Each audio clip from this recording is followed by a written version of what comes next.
All right, how you doing today? We're going to be doing some problems from chapter 6 on thermochemistry. So today what we will be starting off with is a coffee cup calorimeter problem, similar to the one we talked to in class, but instead of mixing two solutions, what we'll be doing is we'll be talking about the dissolution of ammonium nitrate. So the question, which I'll write up here, is in a coffee cup calorimeter,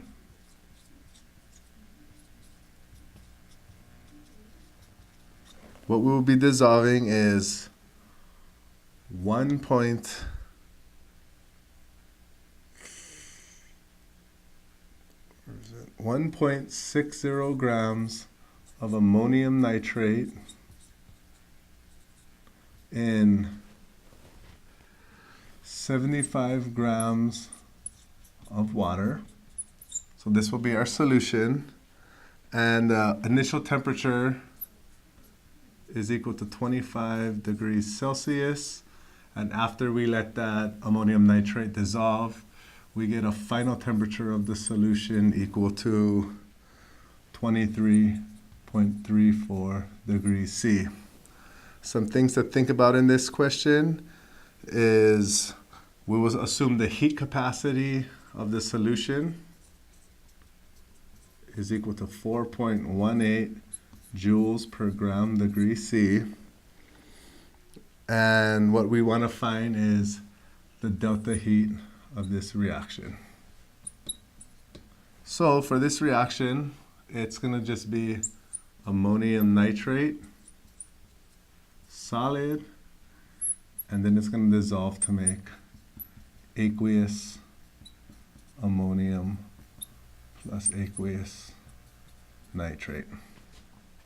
So in this problem, it's a coffee cup calorimeter problem. So we'll be using the equation Q of the solution is equal to the mass of the solution times the specific heat of the solution times the change in temperature. In this case, the specific heat of the solution we're going to use is 4.18 joules per gram degree C.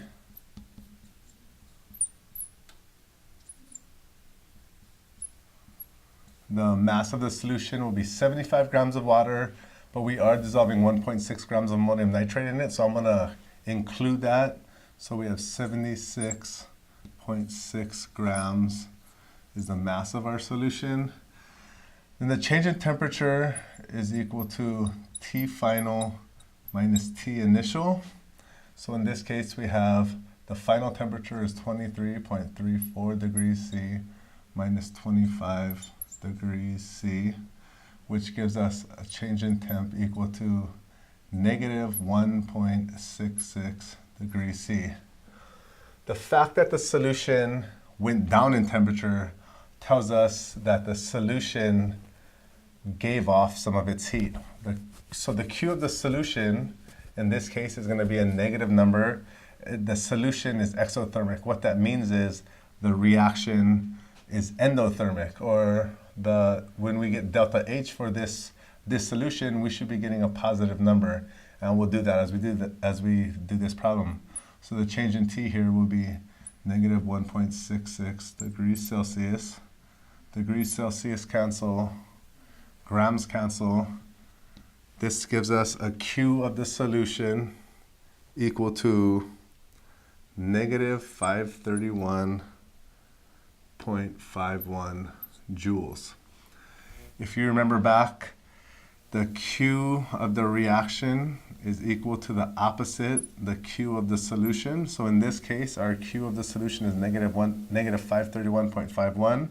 That means that the reaction absorbed 531.51 joules of energy.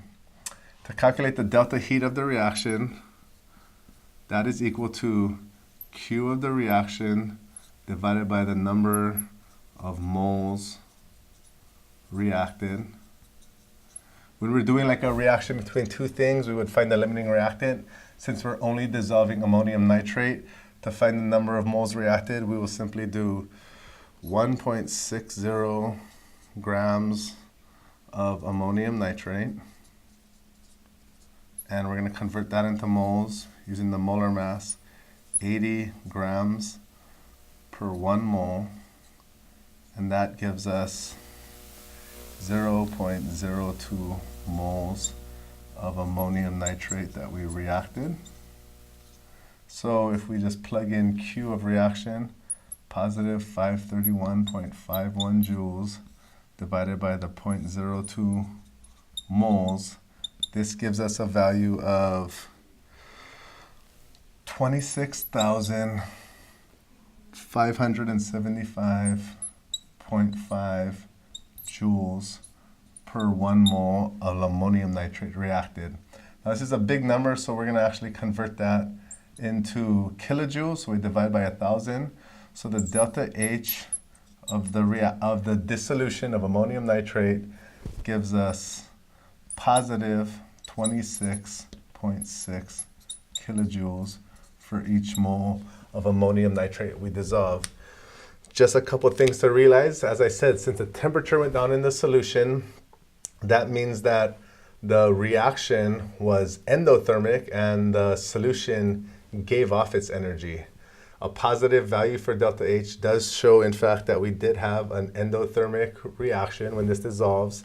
And Q, this will always be the value, no matter if we change the amount of ammonium nitrate, this is in kilojoules per mole. If we were to double the amount of ammonium nitrate we added, that would, in essence, double the amount of Q, but then we would have twice as much moles reacted, and when we divide it out, it would give us that same answer.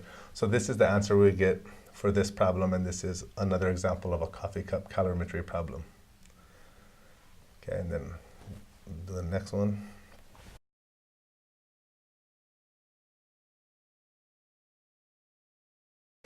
The next type of problem that we'll be doing, we'll actually do 2 of these, but we'll be doing a Hess's law problem. And I looked in a textbook, and this is how they wrote it, so I'll write it that way. I don't know about the parentheses.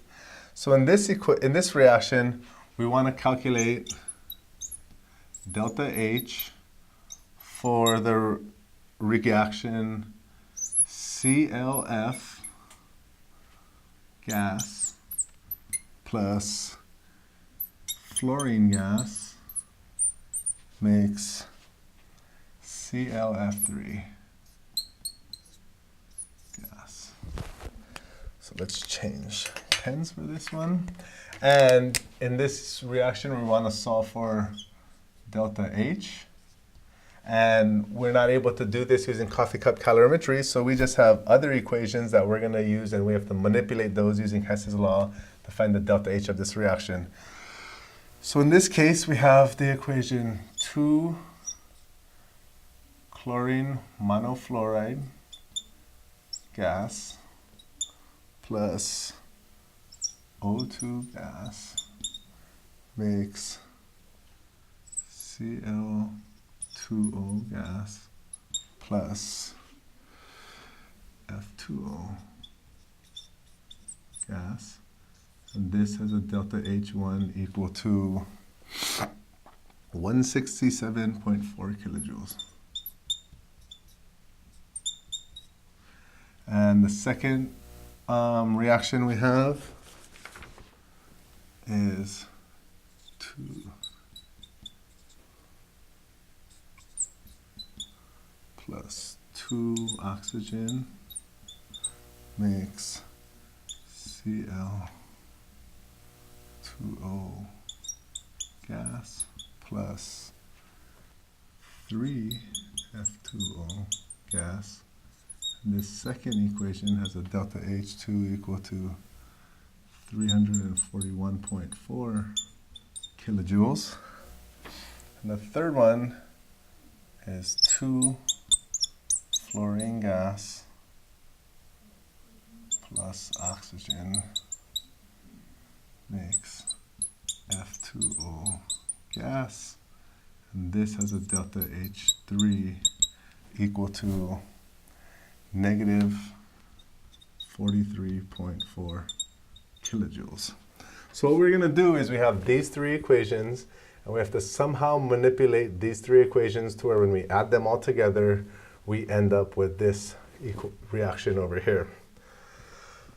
What I like to say is there's a lot of stuff going on, and there's things in here that are not associated in our final equation. So when we look at this, all we want to look for is in, like, for example, in equation 1, what do we have in here that's in the final equation that we want? And if we look, CLF, we want that. O2, that's not in there. Cl2O is not in there. F2O.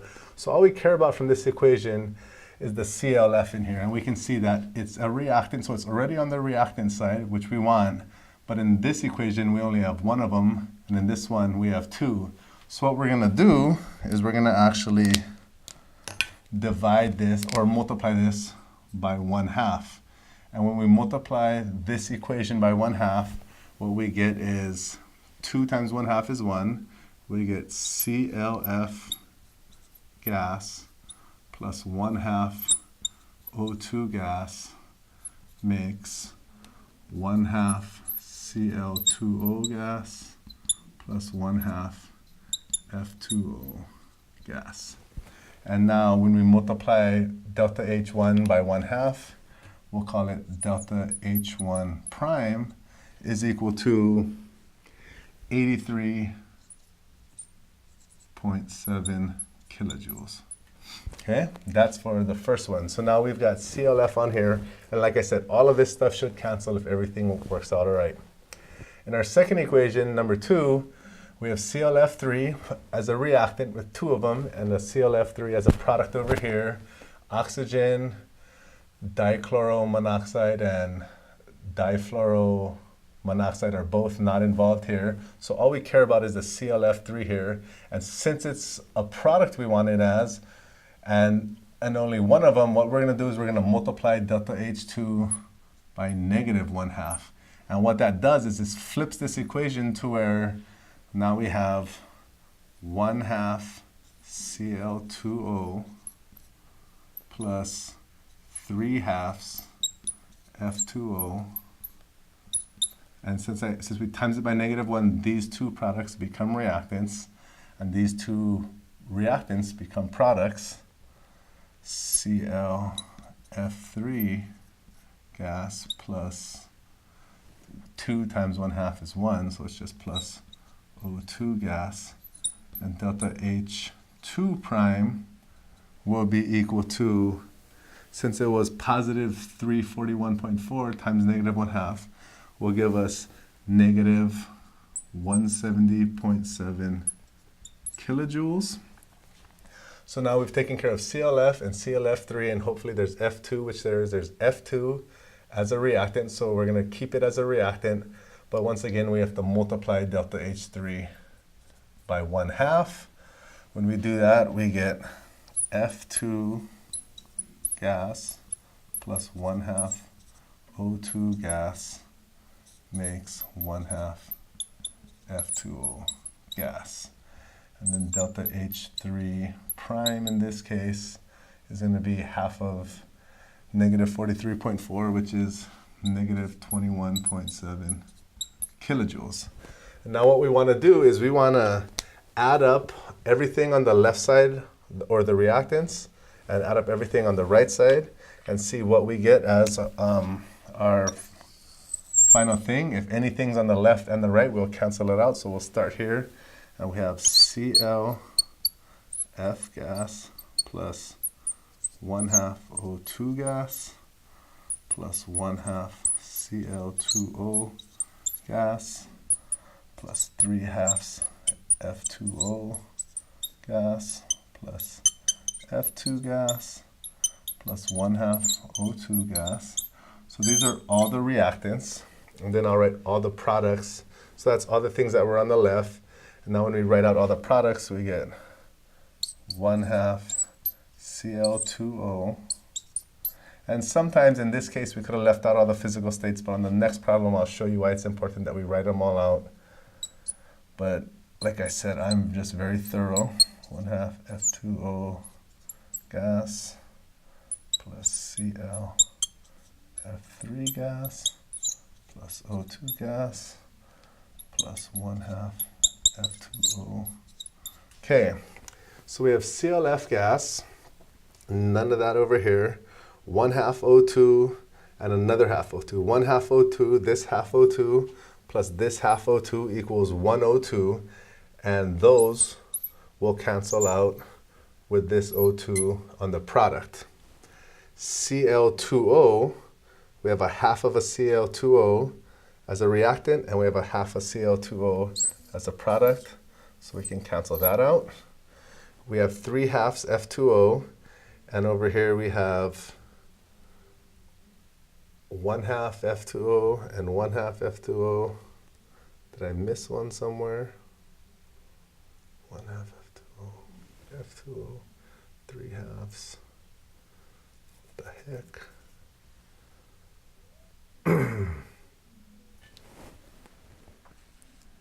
Of course this doesn't.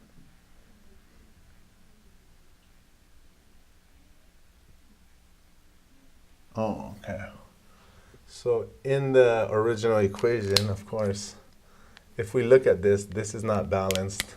There was a 2 here, which made this to where this was actually just 1 F2O. So when this was divided by 2, that becomes F2O, and that gives us 1 F2O here. So now the 3/2 F2O is basically 1.5 F2O. This 1.5 F2O cancels out with this 1.5 F2 over here. And now what we have left with is CLF gas as a reactant plus F2 gas makes ClF3. And everything else canceled out. And once again, I missed that when I wrote that down, but you can see that it should have been there in the balanced equation. And now if we want to find the delta heat of this reaction, we simply add up delta H1 prime plus delta H2 prime plus delta H3 prime gives us a delta heat of reaction equal to negative 108.7 kilojoules. That tells us that in this reaction, the delta heat of this reaction is negative 108.7 kilojoules. This is an exothermic reaction, and when it reacts, it produces 108.7 kilojoules of energy.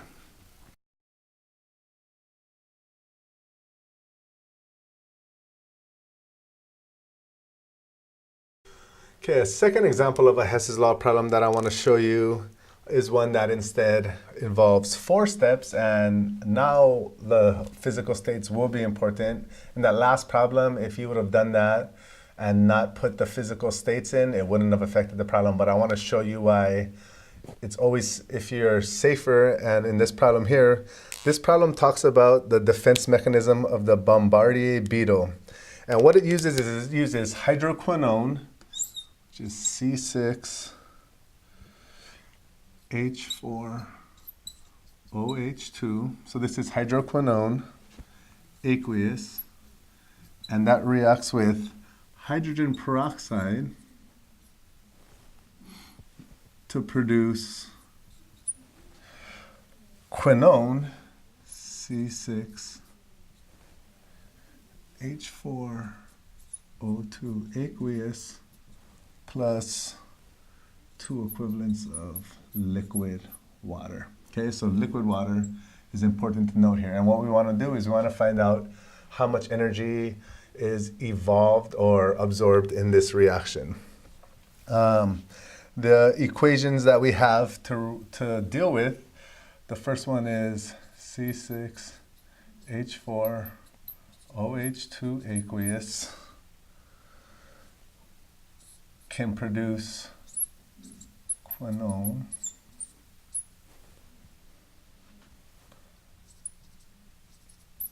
and hydrogen gas, and this has a delta H1 equal to positive 177.4 kilojoules. The next one is H2 gas plus O2 gas makes hydrogen peroxide aqueous. This has a delta H equal to negative 191.2 kilojoules. We also have this equation, H2 gas plus 1/2 O2 gas makes H2O in the gas form. Delta H3 is equal to negative 241.8 kilojoules. And the last one is H2O gas becoming H2O liquid. So as you can see, to take gaseous water and make it into liquid water, it actually, delta H4 will be equal to negative 43.8 kilojoules. So when gaseous water becomes liquid water, which is condensation, energy is given off in this form. Okay, so we need to take these four equations and manipulate them to where we get a final equation of this.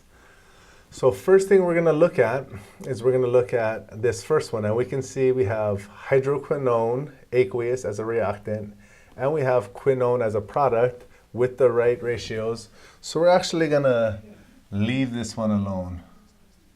Leave it alone, okay?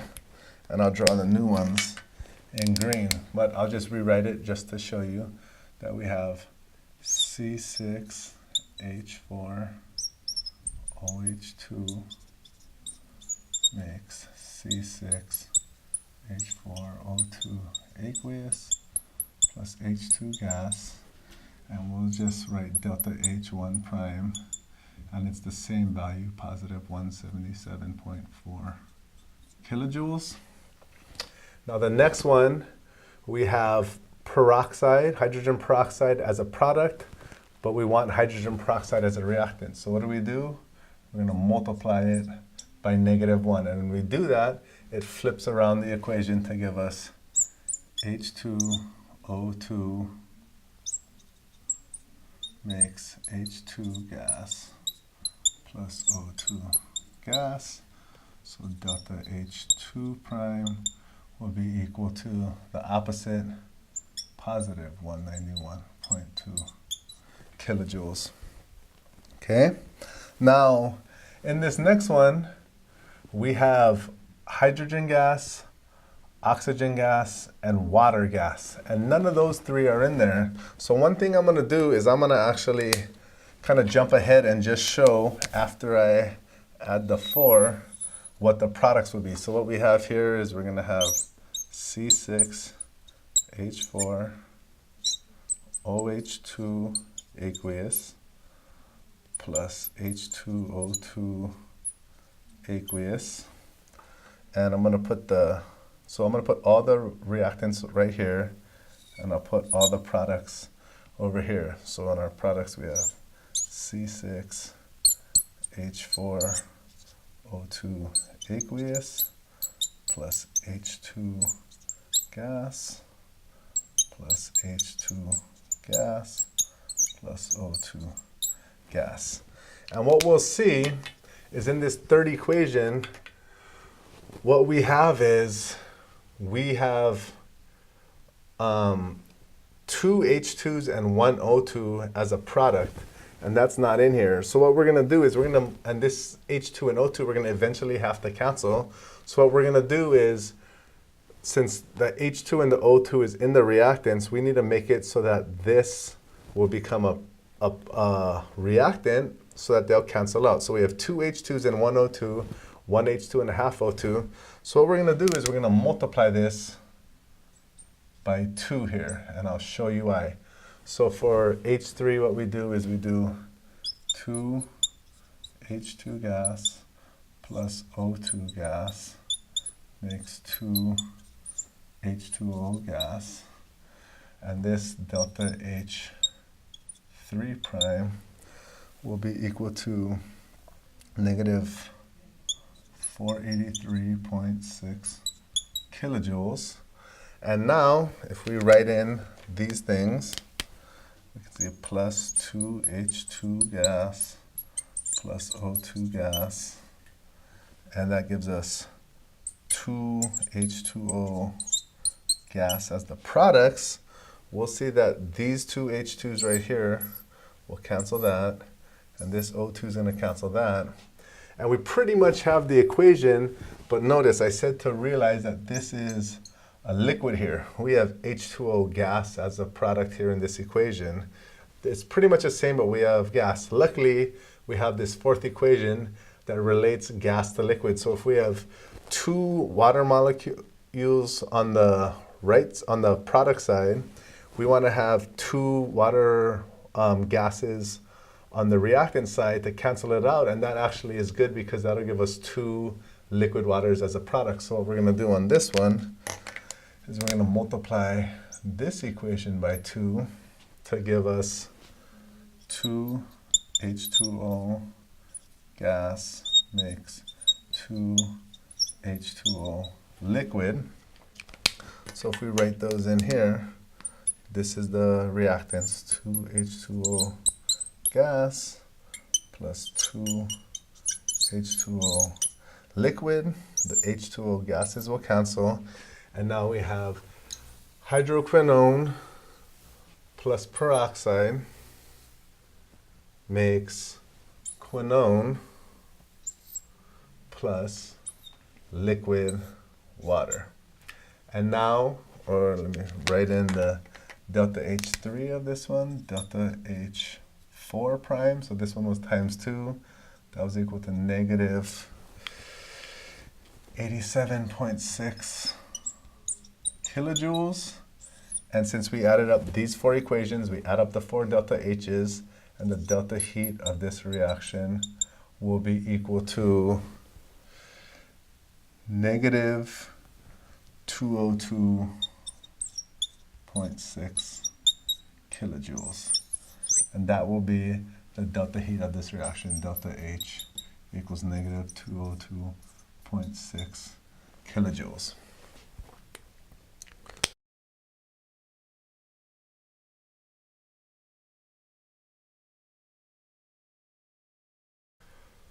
Okay, let's transition now from Hess's law to some problems on heats of formation. So let's look at a reaction of aluminum plus ammonium perchlorate, which is the fuels used in reusable booster rocket packs of the space shuttle. And one thing that's been proposed is that it takes 3 equivalents of aluminum plus 3 equivalents of this ammonium perchlorate. And what it produces is aluminum oxide plus aluminum chloride plus 3 equivalents of nitrogen monoxide and 6 equivalents of water. Once again, I'm going to highlight that this water is a gas. So what we want to do is we want to calculate delta H for this reaction. We couldn't do it using coffee cup calorimetry because it'll melt the coffee cup calorimeter. We can't use Hess's law. So what we're going to do is we're going to look up the heats of formation for these different things, and we're going to use the equation, the delta heat at standard conditions is equal to the summation of the number of products times the delta heat of formation of the products minus the summation number of moles of the reactants times the delta heat of formation of the reactants. Okay? And once again, this equation is big and burly, and what's a summation? But all this means is you add up all the reactants. So you sum up all the reactants and you multiply them by the stoichiometric coefficients in the front. And then we're gonna add up all the reactants, multiply them by their stoichiometric coefficients, and then we're just gonna subtract the reactants from the products.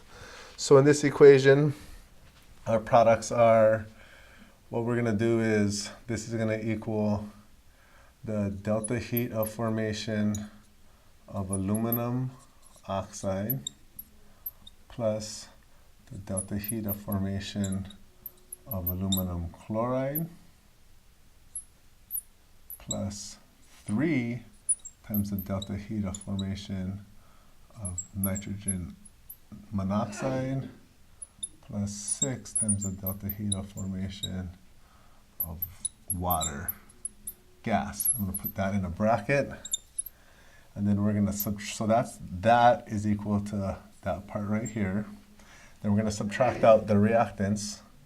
I'm going to put this in a bracket, and once again, it's important we use brackets because people have a hard time using their calculators. 3 times the heat of formation of aluminum plus 3 times the heat of formation of ammonium perchlorate. I'm going to put that in a bracket. So what you have to do is you have to look in the back of your textbook. You could try the internet, but you never know what values you're going to get. And when I did this, the heat of formation of aluminum oxide is negative 1676 kilojoules per mole. Aluminum chloride is negative 704 kilojoules per mole. Nitrogen monoxide is 90 kilojoules per mole. And water gas is negative 242.3 kilojoules per mole. In there, there's the value of water as a liquid, and that has a different value as we saw on that last Hess's law problem. When you go from a gas to a liquid, it's different amounts of energy, so you have to make sure you use it in the gas form here.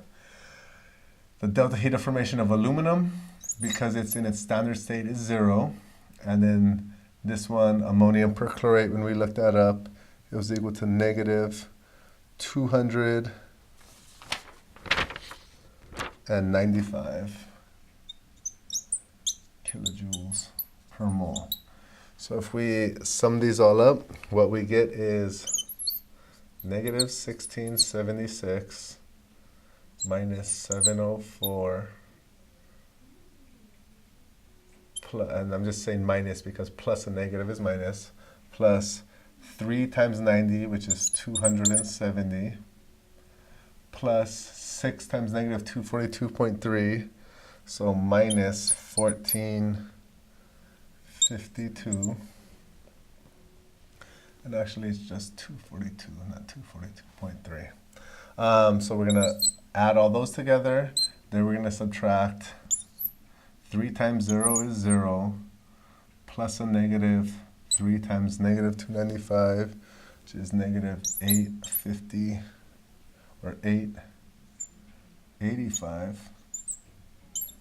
Okay, and when we add this all together, what we get is negative 2677 kilojoules would be the delta H of this reaction.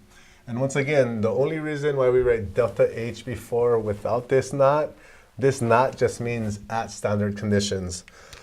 So if this reaction is not occurring at the standard conditions that we talked about, the values might vary a little, but this gives us a good idea that it's going to be an exothermic reaction, and this reaction produces 2,677 kilojoules of energy using these things, which we want because we want to produce energy to boost that rocket.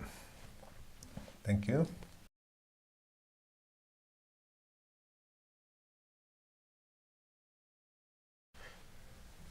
The last example problem I'll be showing you is also a heat of formation problem, and this one involves the third step of a process called the Ostwald process, which is for the commercial production of nitric acid. And in this reaction, they take 3 moles of nitrogen dioxide gas plus water, and it produces 2 equivalents of nitric acid plus nitrogen monoxide gas. And once again, we want to find delta H at standard conditions for this. And what we do is using that same equation we used before, it's going to be equal to 2 times the delta heat of formation of HNO3 aqueous plus the delta heat of formation of nitrogen monoxide minus, so the products minus the reactants, 3 times the delta heat of formation of nitrogen dioxide plus the delta heat of formation of water. Okay, so when we look up these values somewhere, the back of the text or on the internet, we get 2 times negative 207 plus 90, and this is 3 times 34, so 34 is that one, plus negative 286, and notice this value is different than the one before, which had water as in the gas product. So when we add these all up, we get negative 414 plus 90 minus 102. So this is minus a positive, and this one's minus a negative, so I'm going to write plus 286, and this will give us a value of negative 140 kilojoules. Is that about right? Negative 514 plus about 370. Seems about right, unless my math is off. Yep, that seems right. And the delta H for this is negative 140 kilojoules using the standard heats of formation. Thank you very much. You need to practice a lot. These are just some of the problems that will be on the test. There's other problems that, on the test will be things like kinetic and potential energy, things like exothermic versus endothermic, knowing which things to use for, like using that equation Q equals M times specific heat times change in temperature. Other equations that might be important are delta E equals Q plus W, and anything else we covered in this chapter 6. Thank you for listening. Have a wonderful day.